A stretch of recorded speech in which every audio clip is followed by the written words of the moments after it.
I've been complaining pretty much nonstop for the last 4 months about the use of classic and revival characters and creatures in the Disney era of the show. And a few of you have clapped back that this is a 60-year-old show and that returning characters and creatures are part of its DNA. Some of you have said that I am absolutely ridiculous and out of my mind for making these critiques, and that it's tantamount to saying there shouldn't be Daleks in the Ninth Doctor's era. And while I assume these comments are being made by well-meaning, well-informed fans, I don't feel as though many of them understand what my actual complaint is. When characters or aliens from older versions of the show return to the show, it has to be balanced. The nostalgia has to be balanced with relatability. Familiarity has to be balanced with freshness. All while coming up with a new story which does not undermine the stories which came before it. My complaint about Disney Who isn't that it brought back old faces, it's about how they brought back old faces, and the way it alienated the new and international viewers. And this wouldn't be such a bad thing if this was just another example of Disney's unbridled, unchecked powers with IP milking it to death, but that's not the case. BBC maintained creative control and handed that creative control over to Bad Wolf Studios and Russell T Davies. And the problem is with these reintroductions of characters is that RTD knows better.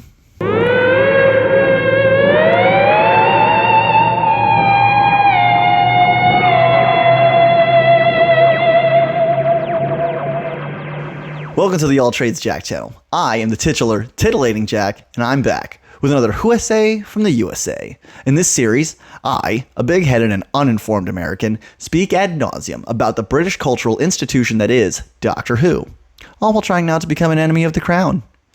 Today's Who-essay: why Disney Who's returning villains feel like fanfic. Whoa, okay, hey, no, okay, shouldn't say that. I shouldn't say that, that's mean. Saying fanfic, that's kind of a, I don't know, a hot button word. People say that as like shorthand for half-baked, underwritten, sloppy, wobbly. Bad. People use it as a shorthand for bad. But that's not really fair, because the Doctor Who fanfiction sphere has been poppin'. This same year, while we were getting the Disney era's most recent season of Doctor Who, we were also getting the Purple Doctor's Time Crisis. And we also had the Echo's Destiny finale. So we've had a lot of really good fan fiction come out this year. These are guys who, they know how to write, they know how to act, they can put together a costume, they can do makeup, they can put in the special effects. Is it blockbuster level quality? No, not always. It's going to have some of the tropes of a fan fiction. It's going to be a little bit wobbly on the set, sure. And maybe they're guilty of one or two recycled lines from other places. Just because I'm in your head doesn't mean I'm not real. What is grief if not a memory of the heart that we share, the love that lingers when they've left us? But all in all, these are people who care about the stories, they care about the lore, they care about the community, and they're trying to create the best story they can with reverence. And I guess when you think about it like that, it's really unfair to say that RTD Era 2 feels like fan fiction, because that's disrespectful to fan fiction. I guess really what I should say is, today's Who essay: why the Disney era's returning villains are all a bunch of half-baked nonsense. The Disney era of Doctor Who made a bold decision. It didn't use the iconic monsters like Daleks or Cybermen or angels, weeping angels or Jadoons or, the Master or, I don't know, the Pating. They didn't use any of them, right? The Disney era of Doctor Who managed to avoid all of them, but still squeezed in multiple returning villains from the series preceding. The 60th special saw the return of the Toymaker, and many other classic foes followed soon thereafter. In the third regular season episode, it became clear that even the revival era creations weren't totally off the table, because we saw the return of the Villain Guard Corporation. And by the time we hit the second season of the Disney era, it was Midnight Entities and Renegade Time Lords just as far as the eye can see. However, as you pointed out, the Revival era also brought back creatures. They brought back Daleks, they brought back the Master, they brought back the Great Intelligence. So how is this any different? Well, I intend to answer that by going through some of the Disney era's returning villains and characters, each of which I will compare to a different returning villain of the Revival era. And I will demonstrate why one works and why the others don't. Now, before you come at me, understand my history with the show. When I watched Revival for the first time, I did not know classic lore. I had seen some episodes on PBS when I was a kid, sick home from school, but I did not know Doctor Who. I was coming on as a complete newbie. And so when I say that a story makes sense from that era, that a character makes sense, that the plot makes sense, I'm saying that with firsthand experience. I understood the thing not having the original show to base that off of. So yeah, that's a firsthand observation.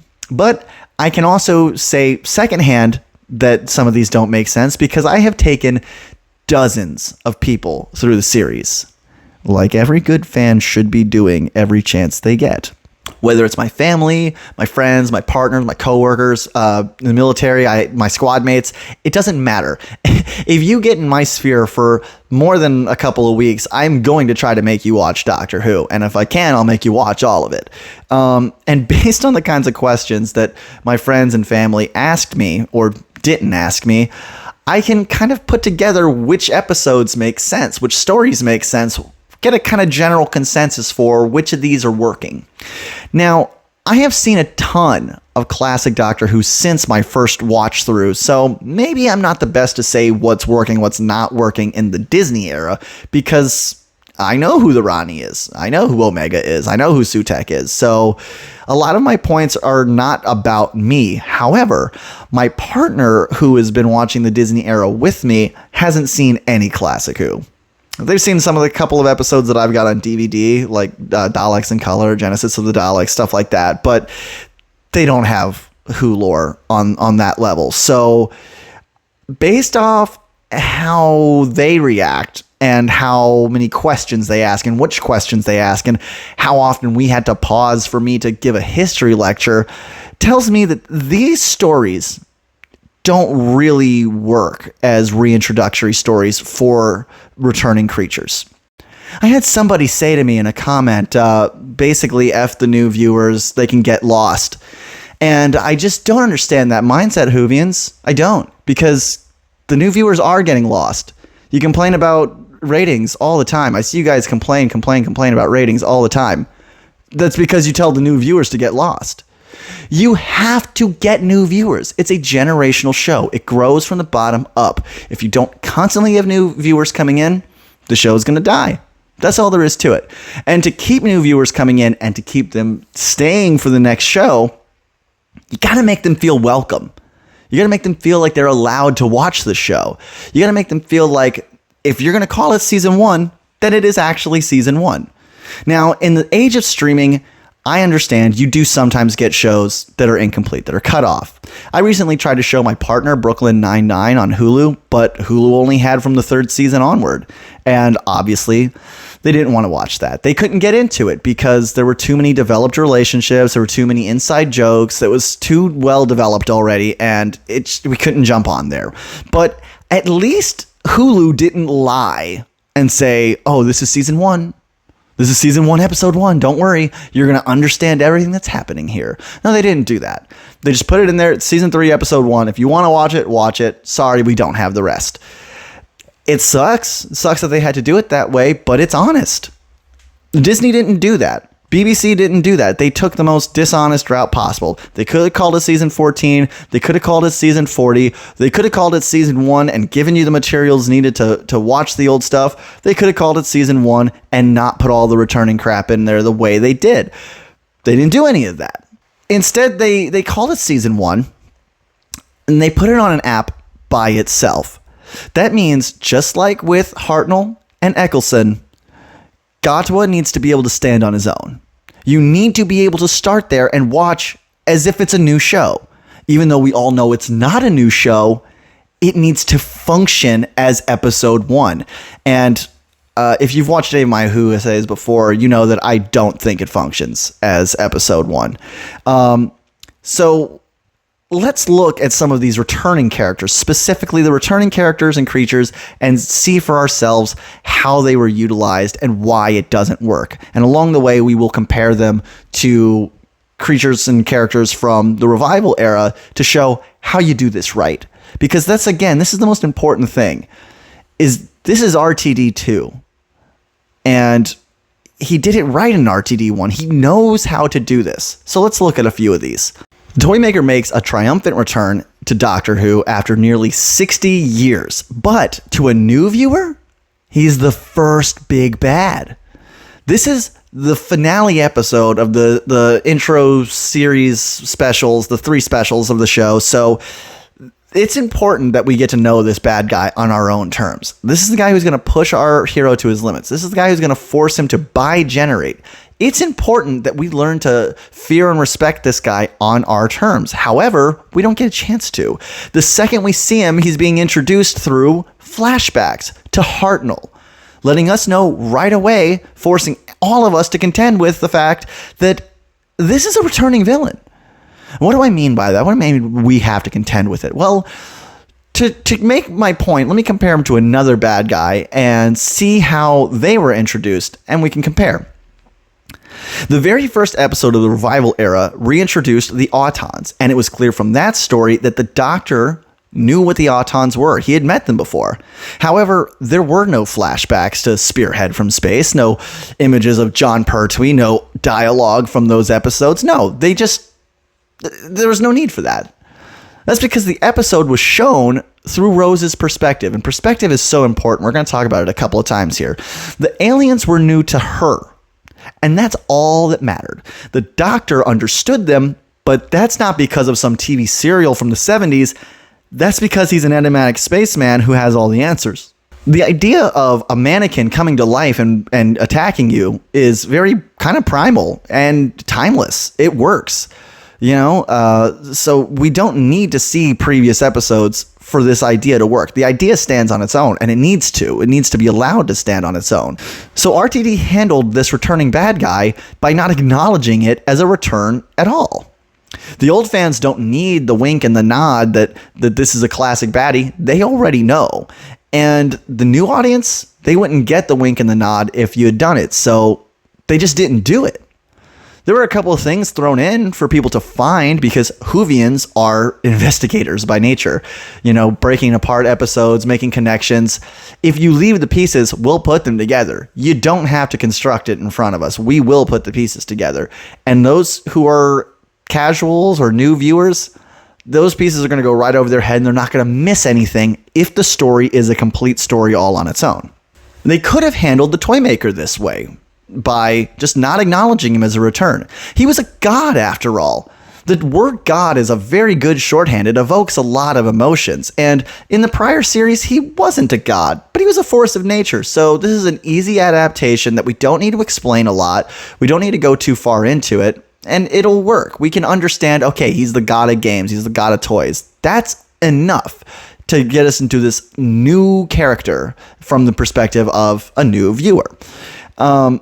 But that doesn't really work for the story that RTD wanted to tell, because the Doctor's prior win over the Toymaker was an integral part to that story. He'd been beaten, and he wanted a rematch, so we have to acknowledge his history. So there is no separating our enjoyment from this episode from the baggage of having a return villain, which is why I stated that the audience needs to contend with that fact. It's up to us to decide how we feel about these things that we're being told, not experienced, not shown, things we're being told. This doesn't have to be the case, though, right? We can look for examples of other returning bad guys with baggage instead, like compared to the Autons, but let's look at somebody else who's got true baggage with the Doctor. And to that end, you couldn't ask for a better option than the Daleks. They have a long and storied history with the Doctor, and that had to be part of their return. You couldn't avoid it. So how did RTD pull that off? Well, there are two keys to the success here, and once again, one of them is perspective. The utilization of Rose and the Doctor being separated allows us to get two different takes on the Dalek, one for a returning viewer and one for a new viewer. The returning viewers who already know what a Dalek are, they're going to see those lights flash up, hear that voice, and before the word Dalek is said, before exterminate is said, before anything about Daleks is taught to the new audience members, the old audience members already know what's up and are scared. Right? They're already on the edge of their seat. And the new viewers, they're not, but that's okay, right? Because we have Rose, and her perspective is directly contrasting with the Doctor's, not just thematically, within the story. I remember when I first showed this episode to my sister, she freaked the hell out. She was like, why is the Doctor screaming at this alien? Why is he torturing this alien? What's his beef? What's the problem? She was confused because there was lore she was missing. But that confusion didn't work against her. It only worked against her for about 30 seconds. And then a scene later, Rose is meeting the Dalek, and now she's got her entry perspective. And it all culminates with the Doctor going full rage hatred mode on the Dalek, while Rose is standing in between them. So that confusion, that feeling like this isn't the Doctor, that's not who I've gotten to know these last 5 episodes. Who is this guy screaming at this alien? That's not right. That dissonance there is part of the story. It serves the story. So when my sister watched that and felt betrayed or confused or thrown off by the Doctor, she wasn't the only one. Rose felt that way too. It's fine. It's fine. Like, there's no reason that you can't use that alienation to build the story up rather than have it slow the story down. But I said there were two keys to the success of the Dalek episode, and the other one is that the history, the baggage which the Doctor then unpacks and acknowledges for all of us, is not the lore of a classic episode. Instead, it's a new story which bridges the classic and the new. This meant that returning viewers weren't just being spoon-fed nostalgia, while the new viewers were given repackaged versions of older stories. Everyone was getting a new story with all the pieces necessary to enjoy it. And if you wanted to go back and watch old episodes, you could, but it wouldn't be necessary to move forward with the show that you're watching currently. The creation of the Time War was a brilliant piece of storytelling that advanced the plot. It advanced the Doctor's story. It advanced the Doctor as a character, and it recontextualized his old foes for new stories. And it created a new paradigm for the show. It was the perfect way to marry old and new. Now, RTD knows how to do this, and that's what's so upsetting here, is he could have done it again, and let me tell you, he came so close to another brilliant idea for the toy maker that mirrors the Time War for the Daleks. There's that single throwaway line, which should have been the crux of the whole episode. The toy maker says to the Doctor, "I made a jigsaw out of your history. Did you like it?" Right in that line is everything you need to connect the revival series to this new series without the need for homework. That line contains the potential to recontextualize stories, to make tweaks to characters or concepts, to abilities. If you want to make Davros no longer disabled, this is a perfect way to do it. You can make this work. But here's the thing. The Time War is being threaded throughout the series in Series 1. We get multiple mentions of it right from the Nestine consciousness, right early on. We know that the Time War is a thing, and that it's shaping the world in the background. So by the time we learn what the Time War is in just the most general terms, we're ready for that information.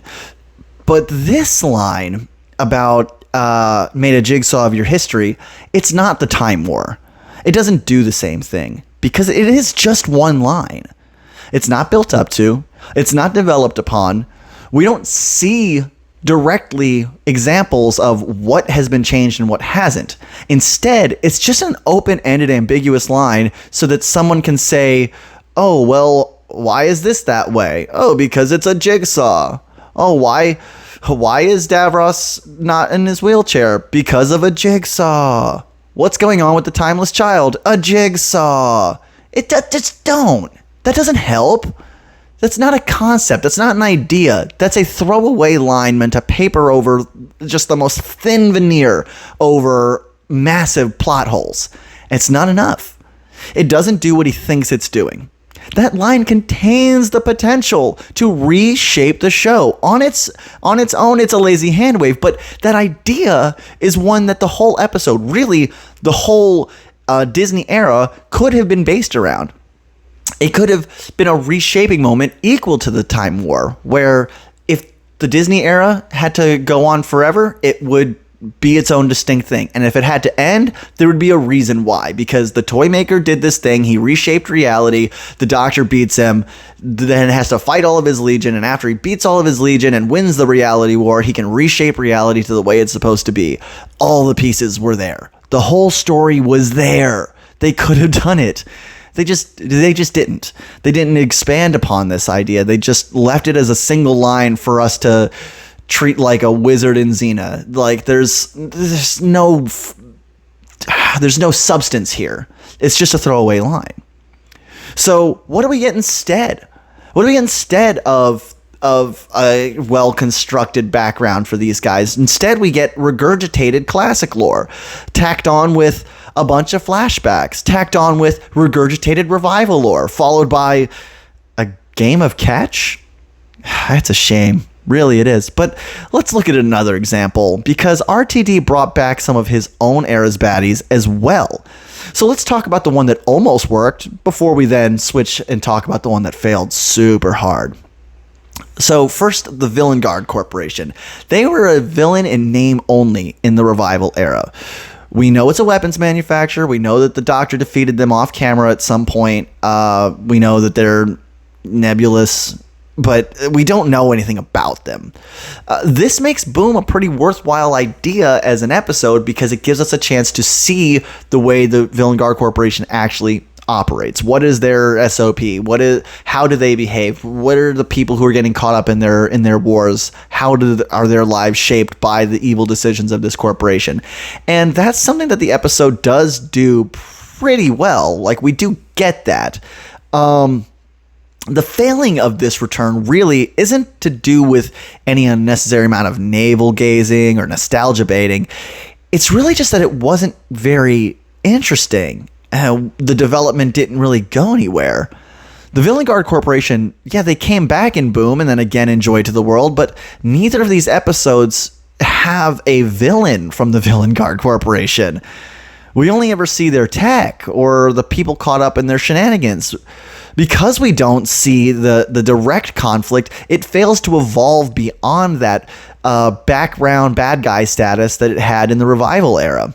Despite the Doctor name checking it every chance he gets, despite the fact that they knocked up a logo for it, it still feels like we are building up to something that just never happens. And I've talked a little bit in previous videos about where I think they were going with the Villain Guard Corporation, but it doesn't really make any sense because we did get like 2 episodes that have the Villain Guard Corporation and we didn't advance what they are, who they are, where they are, they're just a shadowy organization that's just always kind of there. Even though they've been beaten since before series 1, there's, obviously time travel. They're always still around. We'll never get rid of them. They'll always be in the background as a nebulous shadow group of people that don't have any faces, don't have any personality.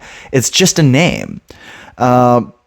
But that aside, the Villain Guard Corporation actually is a decent reintroduction to an older concept. It's probably the best one that they managed to pull off, which isn't saying much, but it's definitely more than I can say for the Midnight Entity.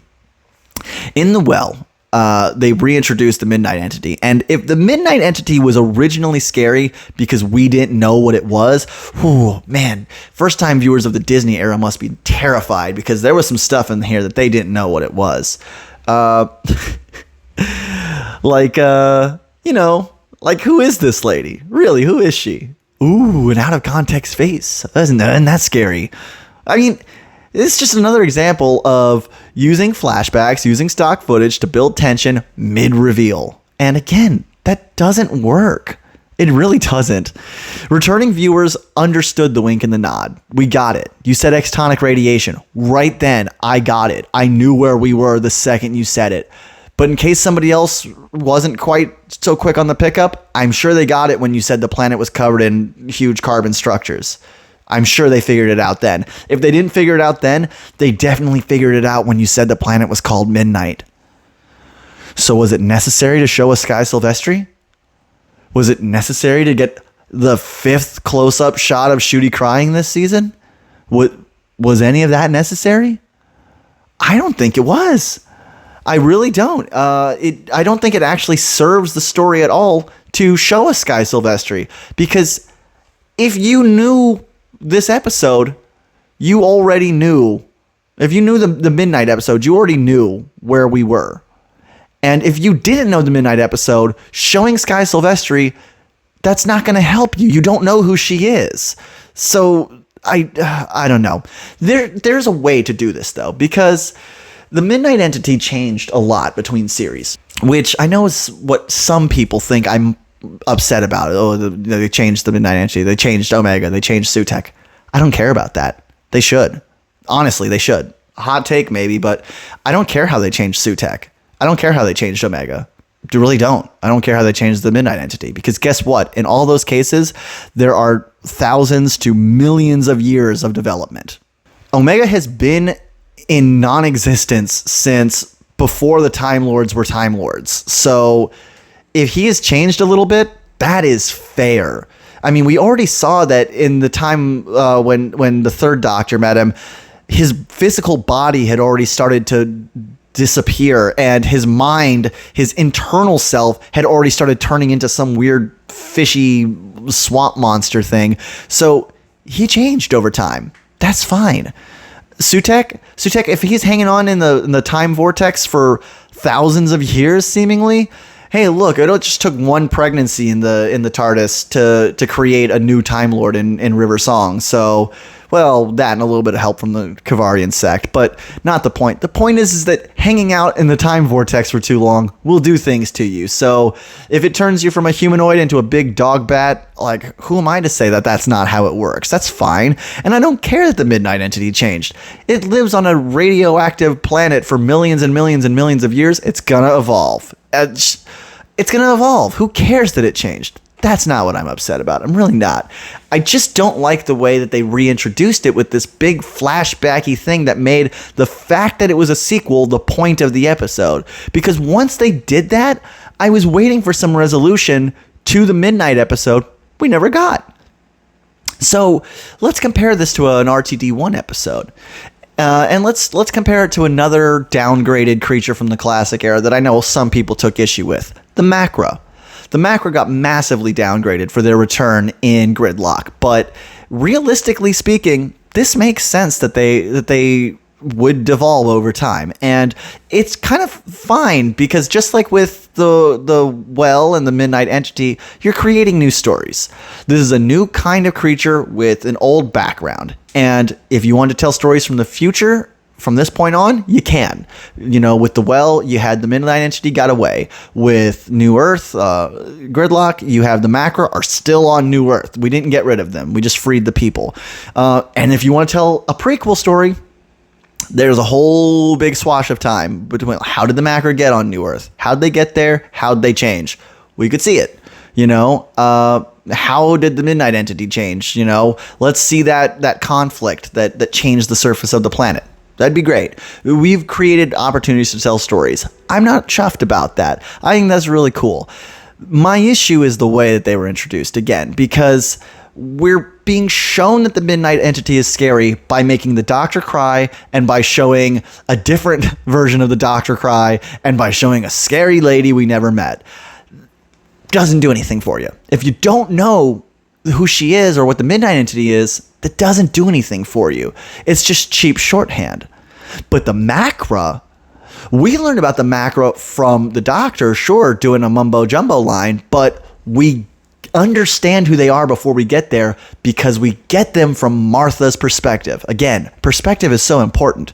We're getting it through Martha's perspective that these creatures are indomitable. They are powerful. They are inevitable. They're chilling down there. They're going to get everybody eventually. Like, there's no way around it. They are the top of the food chain in this place. And so by the time we get around to the doctor giving us the mumbo jumbo line, similarly to the Autons, we don't know if this is him spouting off some information that he knew because of an episode that we've seen in the past, or if he's spouting off some knowledge that's just random, because, just like David Tennant, he talks about Cybermen, he talks about Daleks, he talks about Sontarans and what their history is, but no differently than he talks about the Gelf or the Sycorax or any other number of other things that are new to the show, right? So the macra being explained by the doctor does not signal to a new viewer that this is a sequel of any kind. It's just knowledge. It's just background knowledge on what the creatures are. And that works. Would it have been better if while he was explaining that there was audio from a past episode playing and stock footage? Would that help? What the hell are they? Unless I'm very much mistaken, these creatures are so big, they're going to see us long before we see them.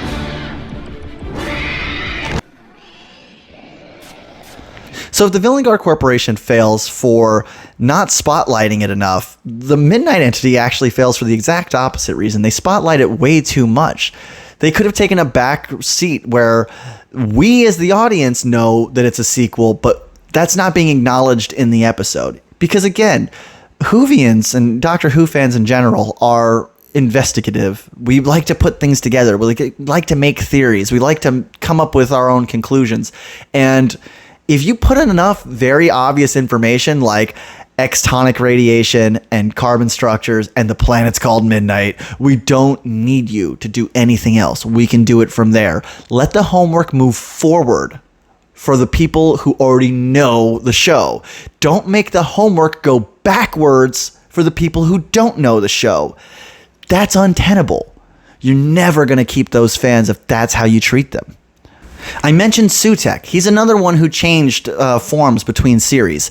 And again, I'm not really chuffed about that, but I am a little bit upset about the way they introduce him. Sutekh comes back at the end of The Legend of Ruby Sunday, and then he's introduced with this big graphics package and his name being announced, and it doesn't feel very impactful for a new viewer because we didn't learn anything about Sutekh beforehand. Nothing about Egyptian culture, nothing about the god of death, nothing about a death cult, nothing about anything like that would help us understand who Sutekh is when we saw him. So what do I mean by that? Well, think about the Cybermen. When the Cybermen came back in RTD1, we also got a whole episode with them before then going into the follow-up. It's a two-parter, and then we get the resolution of that story, just like with Sutekh. The difference is, in the Cyberman episodes, we get a bunch of silhouette shots of them. We get like shots from behind where we get kind of like an idea of what they look like, but we don't get a clear picture of them. We get an idea of their behaviors. We know what their goals are. We have an idea of how they work. We see the earbuds changing and converting people, making them behave against their will. So we know that it's not just your life on the line, it's your autonomy. So these are all things that we can work with. So by the time we're told, oh, these are Cybermen, even though we don't know that name, the name is modifying our understanding.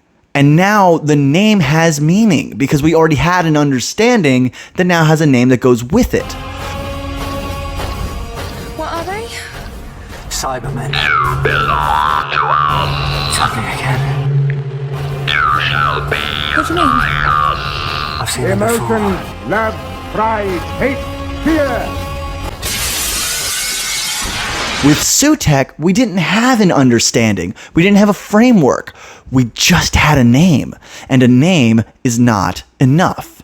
More egregious than all of that, however, is the fact that we did get some lead up to this episode about a returning classic character. The only problem is that returning character wasn't Sutekh. It was Susan. And it would have been fine if they had built up to Susan and then did something with her, but they didn't.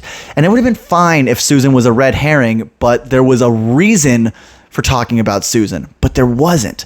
The only reason Susan was brought up is because it sounds like Sutekh. That's it. That's it. That's the only reason. It was just for the gotcha moment, because RTD doesn't like it when people guess his endings before he gets to them. So it's best if they're unsolvable. So he puts this red herring in where it's very obvious we're building up to this Susan thing, except no, we're not. We aren't. That's not what we're building up to. So we have all these expectations and knowledge and understanding, so when we meet Susan, we can attach all this stuff to her. But when we meet Sutekh, there's nothing to attach except the disappointment that it's not Susan. You know, it doesn't really do anything. Speaking of names, by the way, names not being enough, let's talk about another one of these guys who's introduced in the middle of a finale. We're talking about the Rani. And we had no lead up for the Rani, and also way too much lead up to the Rani. Every single Mrs. Flood thing was a lead up to the Rani. There was this huge build up, and then the Doctor name checks the Rani as well before she's introduced. They use titles like the Doctor or the Bishop or the Rani or the Conquistador.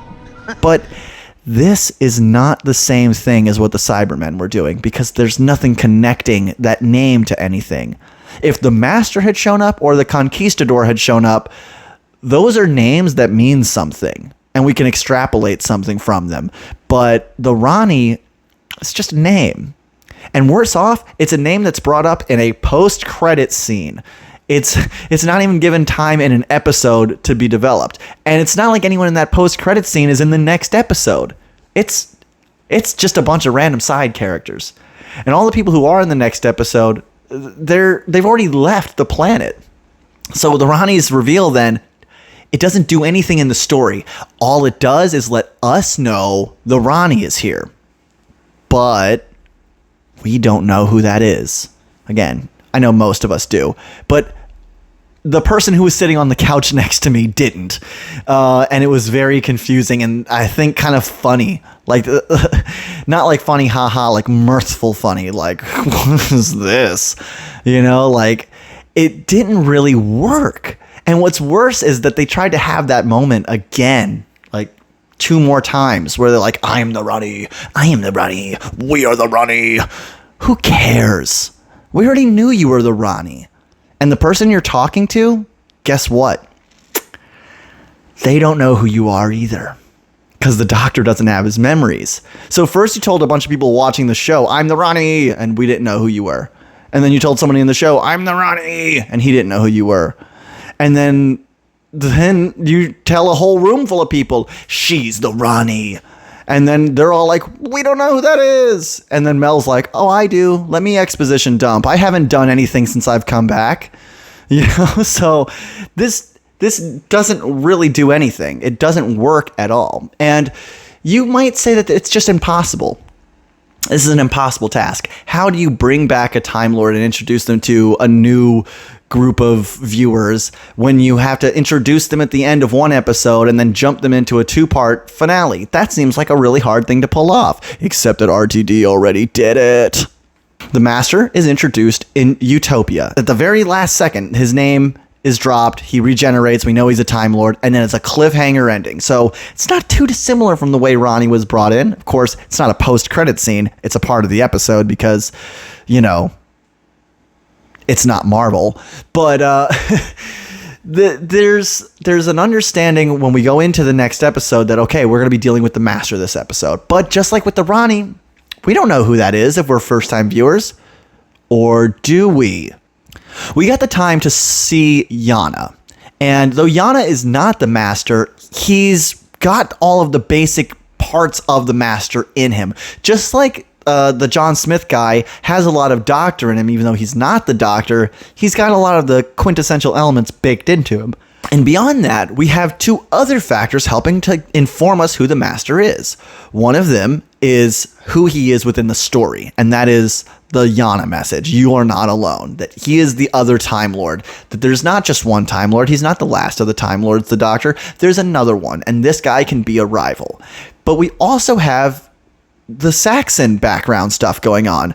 Unlike the Rani, who's just a bunch of random cameos and fourth wall breaks, the Saxon thing is actually building stuff up. What did we know about him going into Sound of Drums? We knew he could easily manipulate people. We knew he was devious and cunning. We knew that he was willing to fund fringe science. We knew he was willing to tap phones and use your family as a weapon against you. We knew a lot about Saxon's nature. And once we know that Saxon is the master, we can kind of implant all that onto him. Add in the fact that we know he's a scientist of Yana's capability, and boom. What else do you need to know about him? That he's super bad and wants to control the world? Could you not figure that out from the fact his name is the Master? That name means a lot more than the Rani. This is a name that actually tells you who the guy is, and everything we've seen so far corroborates that. So by the time we're getting into the Sound of Drums and Utopia, we can develop all of these different stories, and there are just a lot of stories. We're developing his relationship with the UK as Prime Minister, developing his relationship with Martha and her family, and the bullcrap he's pulling with them. We see his relationship with his wife, the abusive relationship he's got with his beard wife. There's all these different stories going on. What do we get with the Rani? She talks to herself? She talks to her cucked boyfriend? Like, she makes him a sandwich? What do we learn about the Rani? Not a damn thing. Nothing. Absolutely nothing. And what does the Doctor learn about the Rani? Nothing. They spend no time in the episode together until the very end. And guess what? They're still not spending time together because it's John Smith and he doesn't know who the Rani is. So it's a waste of time. The whole episode is a waste of time we could have been using to develop these characters and their dynamics and their relationships, but instead we made sandwiches. Perhaps the worst part about the whole Rani thing and the build-up with Mrs. Flood is that it all means nothing because, yeah, all those cameos, go back and watch them. None of them mean anything. None of them have any value. They only have value in marketing. They're a marketing ploy. That's it. The fact that she was introduced in a post-credit scene, that's also a marketing ploy. It's all about branding. It's not about storytelling. And you can tell that it's not about her. It's not about the story because she gets sidelined. We spent 2 seasons wondering who Mrs. Flood is, but Mrs. Flood isn't even going to be the main character. It's going to be Other Rani. And then Other Rani shows up, and she's the main character for an episode with no conflict, an episode where they're not fighting each other, an episode where she's just off flying her scooter through the sky, doing nothing. And then by the time she actually is ready to do her plan, guess what? She's not the real thing either. It's not Mrs. Flood. It's not the Rani. It's Omega.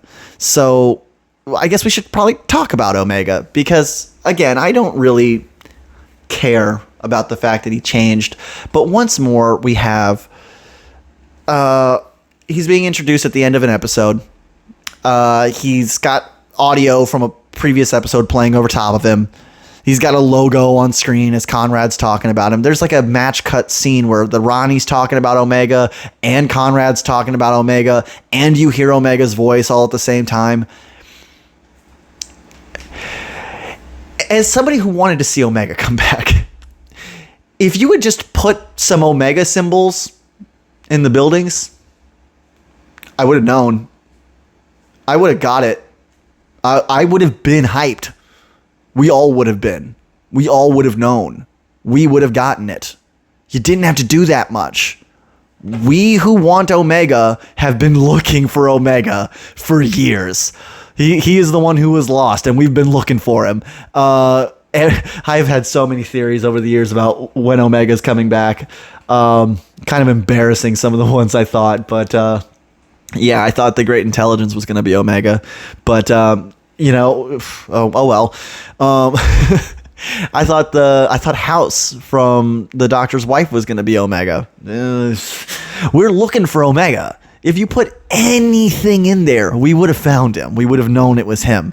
But if you put it there and it's not integral to the story, that would have not bothered the new viewers. You wouldn't have alienated them. They wouldn't have had to wonder what the heck just happened, right? You just do so much less and you would get so much more out of it. But you can't do that because RTD doesn't want you to guess the ending. If you'd put the Omega symbols in there and we could actually say, oh yeah, Omega's definitely going to be in the next episode, he would have hated that because he's got to shock you. He's got to surprise you.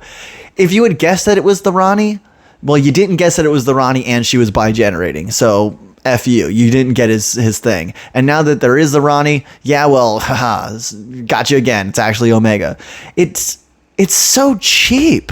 I want to give some flowers to somebody else because I've been comparing RTD1 to RTD2 to prove that RTD knows what he's doing and he just like is flubbing here. And I think I've illustrated that enough. So instead of doing another RTD1 story, I actually want to compare to a Moff story because in my last USA from the USA, I dunked really hard on the Moff and I kind of feel bad for trashing him so hard. So I'm going to give him some flowers here today. I mentioned that I thought the Great Intelligence was going to be Omega. And that's because when I had watched the Snowmen, I had seen Omega, but I hadn't seen the Great Intelligence because I was limited to the classic that was on Netflix at the time. And they only had like 3 or 4 episodes per Doctor. So I had never seen the Great Intelligence. I didn't know that was a thing.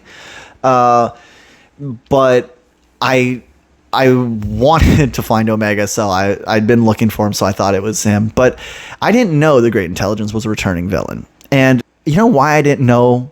Because they didn't put flashbacks in there. They didn't make they didn't whip up a graphic to let you know he was returning. They didn't have the Doctor cry when he saw the letters GI. They just moved right past it. There are 2 references to the fact that it's a returning character. The Doctor says, sounds familiar, and there's the reference to the London Underground. The Doctor does not linger on that thought. We get to know it. If we know who the Great Intelligence is, we can put that together. But as new viewers, we don't know that this is a returning villain. There's no indication. And what's really cool about it is not only is this not a returning villain who's being shoved down our throats, but also if you are a new viewer and you watch this episode and then you go backwards from here to the Great Intelligence's original episodes, the original serial that featured him, it's actually the sequel to this episode because this is the episode where he learns about the London Underground and finds out that it's a strategic weakness, and he goes from Victorian times into the future and then does something about that, you know, like just it follows on. So instead of doing backwards homework, everyone is moving forward. This was so smart. This was so subtle. And I really have to give it to Moff here. This is one of the coolest ways you could bring somebody back. And he's done it a couple of times. I'll give him his flowers. The Silurians were the same. I didn't love the Hungry Earth story, but I loved the Silurian introduction. They did the same thing as the Cybermen. They spent a whole episodes in the shadows, building up their feats, building up their abilities, building up where they live, how they move, everything we need to know about them. So by the time we got the name Silurian, we had an identity to attach that name to. It wasn't just an empty name that they threw out as fanfare for the old fans and just confusing do-nothing words to the new fans. It was, okay, this thing you've gotten to know all episode, here's the thing you're going to call them. They're called Silurians. Get ready, we're going to see more of them in the next episode. And that really, really works. And not all of Stephen Moffat's works. I don't know if I love the Ice Warriors. Was it Empress of Mars that was the first? No, it was... I can't remember what it was. Cold War. Cold War was the one that brought back. Yeah, I wasn't a huge fan of that one. But I mean, he doesn't know what he's doing. The Zygon one was pretty good. You know, that's a good time to do it too. 50th anniversary, thing like that, like an anniversary. Yeah, bring back a classic guy and make a big deal out of it because it's a birthday. We're celebrating that it's a 50-year-old show. Bring back an old guy. That makes sense. The Eternals, the Sea Devils. We see a lot of these guys. Another one that's a big one, we'll split the difference here between Moff and RTD. Think about Davros. Davros, when he's brought back in RTD1, we don't get any flashbacks. We don't get any audio over the top of it. It's just this guy. He fought in the Time War. He shouldn't have survived the Time War. That's what the Doctor is scared of. Again, it's like the Dalek episode, the first Dalek episode. We've recontextualized their baggage to be about the Time War. If you know who Davros is, you already know who he is, so we don't need to regurgitate what happened in the 70s and 80s. We just need to let the new viewers know, in context, who is this guy. You know Daleks, you know the Emperor of the Daleks, you know that there's a Time War. This is the Daleks' creator. He was in the Time War. He shouldn't be here. That's enough. That's plenty. And now that we know him, now that we understand who he is, when we get to the Peter Capaldi era under Moff, and we get that flashback to Genesis of the Daleks, it's fine. It's fine. That's the time to do it. Flashback now, because we're not using the flashback to teach you who this guy is. We're using the flashback to engage with the themes of the episode. The Doctor abandoned a child. And the Doctor had said to Davros in their first conversation, you shouldn't kill a child just because they're going to grow up to be evil. So this serves the story.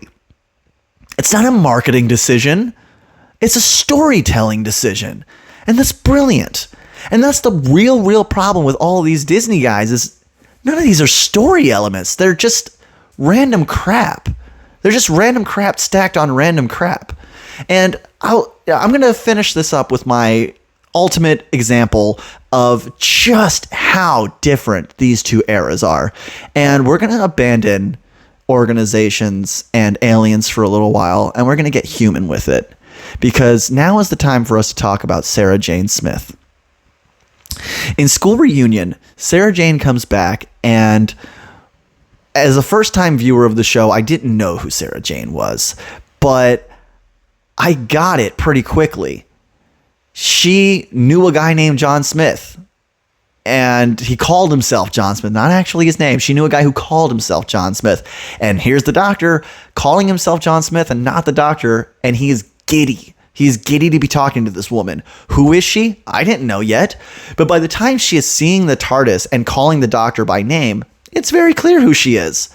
Even if I don't know that Elizabeth Sladen was in the show before, even if I don't know that she's a companion, I know that she's someone from his past, someone that he clearly cares about, who he hasn't seen in a long time. And she knows him, because she knows he can regenerate.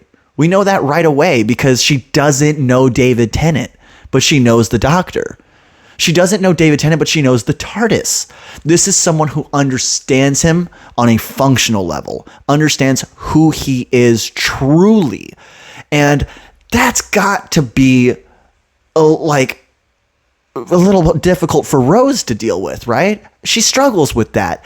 And again, perspective.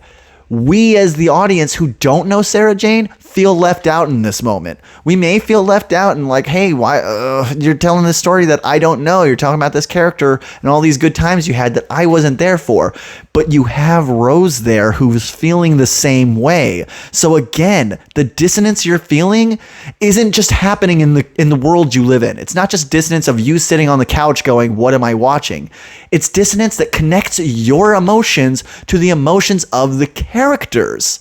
It's a storytelling decision. Now, compare this to Mel, who's just working at Unit. Says, hey, Doc, let's catch up. Who is she? Doesn't matter. Where's she been? She caught a Zingo. What's she gonna do? Nothing. It's unbelievably worse. Unbelievably. The return of Mel does nothing for anyone who's not a fan of Mel. Whereas the return of Sarah Jane, it developed our relationship with the show. Because eventually, we had to let go of Rose and get another companion. And so dealing with the fact that, hey, companions come and go, dealing with that story before we lost our first companion of the revival era, primed us for the fact that she was going to have to leave eventually.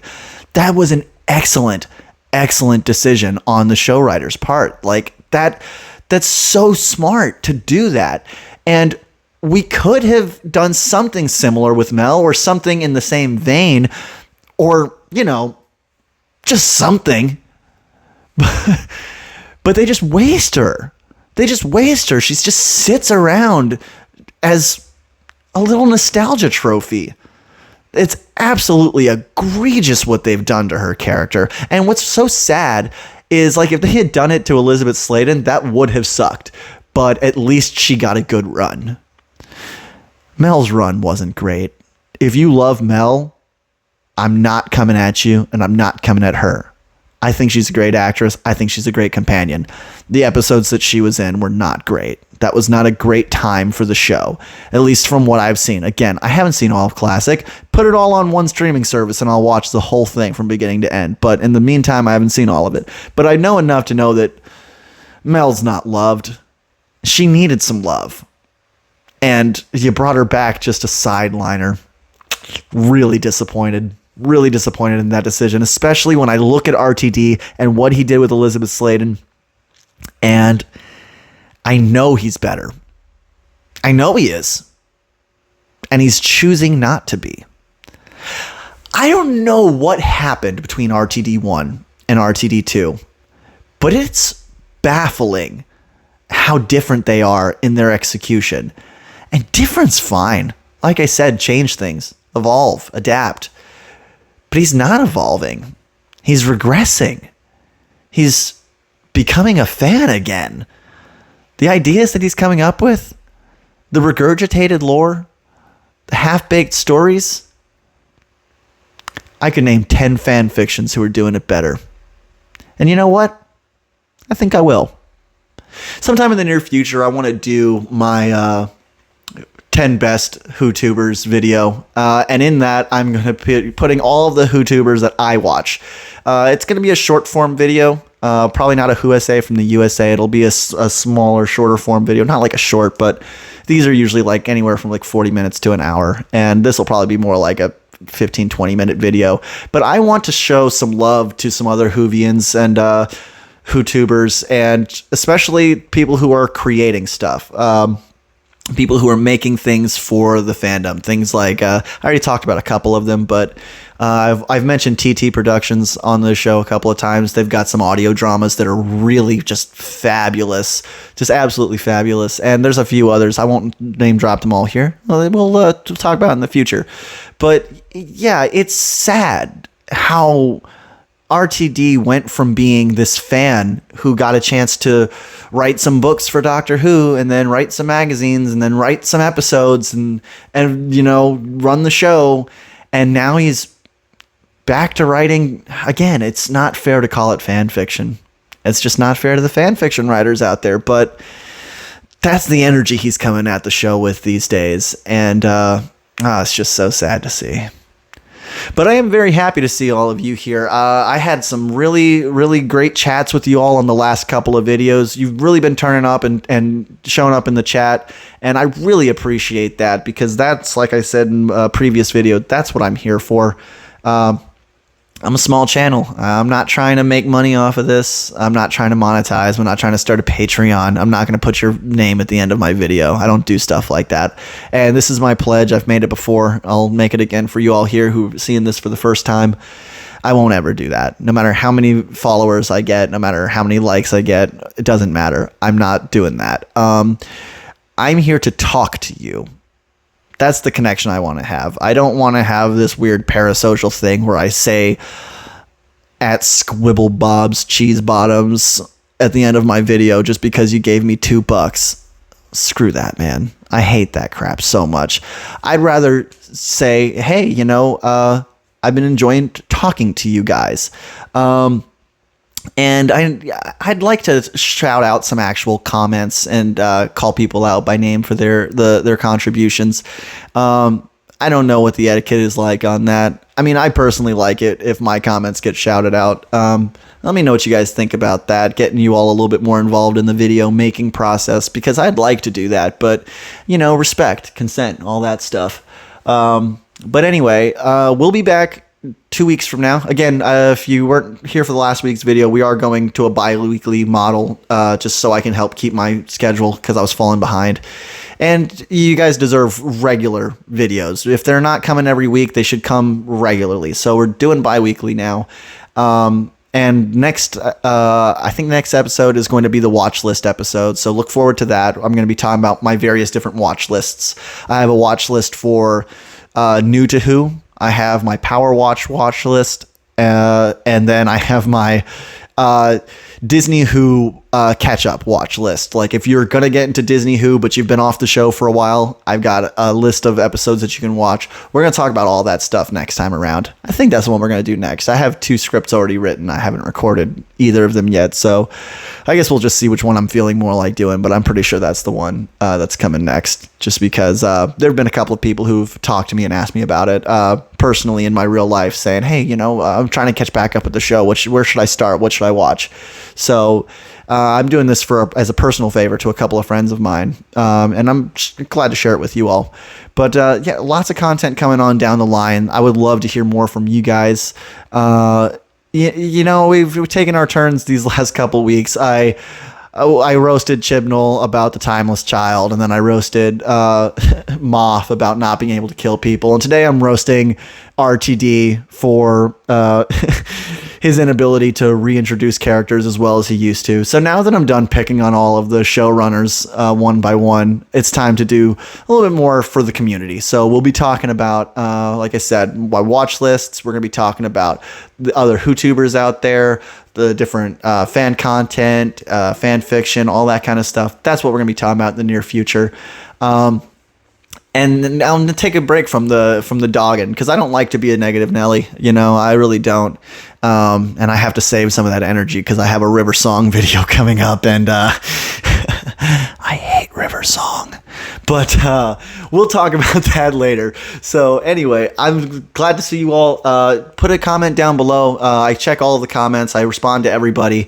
And also I check every profile. So if you've got something going on that you think is pretty cool, put a comment down in the comments, and I'll check your profile. I'll watch your videos. I'm always looking for something cool to watch. Not just Doctor Who, whatever. If you're live streaming Roblox, let me check that out. If you're